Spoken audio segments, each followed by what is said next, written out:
Hörmətli izləyicilərimiz, hörmətli şagirdlərimiz, hörmətli valideynlərimiz, biz Çağdaş Təhsil komandası olaraq bugün Azərbaycanımızın çox gözəl şəhərlərdən biri olan Gəncə şəhərindəyik. Gəncə şəhərində biz dəfələrlə gözəl çəkilişlər eləmişik, amma çəkilişlərimizə baxmayaraq yenə də etiraz var, yenə də çoxlu müəllimə, bizim qabaqçı müəllimlərimiz var. Biz bu günlərin çoxlu sadə şagirdlərdən tələbələrin sorğular apardıq. Qabaqçı və müəllim, həm də qabaqçı və nümunəvi repetitor müəllimi sizlərə təqdim etmək istəyirəm. Düzdür, mən hamı məni tənqid edir, amma biz bura bu günləri tənqid etdik, gözəl bir fikrə gəlmişik, gözəl bir. Jurnalist sən mənfilər sevmədi, müsbətlər sevmədi. Biz bugün müsbət sevməyə gəlmişik və mən sizə təqdim etmək istəyirəm. Adınız, soyadınız? Ofelia Müslümova, Sırxaydısınız. Çox gözəl, Müslümova Ofelia. Neçə il təhsil sahəsində çalışırsınız? 48 ildən çoxdur. Çox gözəl. Və bildiyinizə görə, hörmətli izləyicilərimiz, müəllim bu kitabların müəllifidir. Neçə kitab müəllifisin müəllim? Dərs vəsaitlərdir bunlar mənim və bunlar monoqrafik kitablarımdır. Yəni biri də Mirzə Şəfi Vaziyevin həyatına əsr olmuş kitabdır, tərcümə.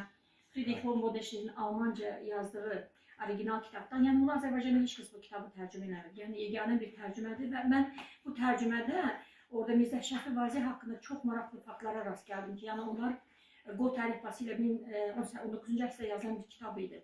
Və bu kitab dili çox çətin olduğu üçün çox mütəxəssislər onu tərcümə etməyə cəhd etmişlər, amma alınmamışdı. Yəni mən o kitabı tərcümə elədim.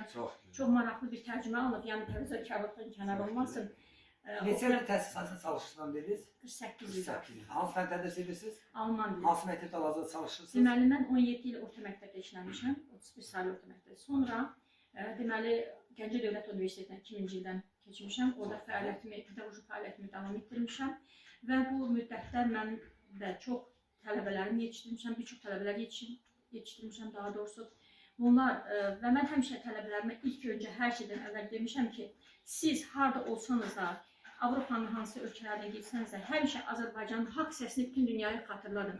Bütün dünyaya haqq səsini tanıdın. Çünki Azərbaycanın haqqında olan gözəl sözlər, gözəl fikirlər bütün dünya tanımalıdır. Bu mənim yəni fikrim, məqsədimin əsas qayəsi olmuşdur və mən tələbələrimi bu ruhda tərbiyə edib və onlara məsələn Alman dilini mükəmməl öyrədərək onların səsi həm Almaniyadan, Avstriyadan, İsveçrədən, Hollandiyadan, yəni çox ölkələrə gedib mənim tələbələrim və mən çox fəxr edirəm ki, bu yetişdirmələrim hətta gedəndən sonra da məni unutmurlar. Zəng vururlar, bayramlarda təbrik edirlər. Mənim üçün bundan gözəl, ən gözəl bir hədiyyədir bu. Nemət onların məhsulları, barları, şagirdləridir.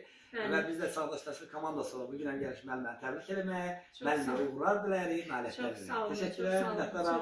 Çox sağ olun. Çox sağ olun. Gəlişiniz çox sevimli, çox bizim üçün sevinç gətirdi. Çox sağ olun. Belə bir el məsəl var, deyir dövlətdə dəvədir, övladda nəvədir. Müəllimə, nəvələrinizə nə arzuya bilirsiniz, nə deyə bilərsiniz? Gözəl, xoşbəxt həyat arzulayıram. Birinci bir də canı sağlığı arzulayıram ki, və arzu edirəm ki, onlar da mənim kimi elmi fəaliyyətlə, işlə məşğul olsunlar.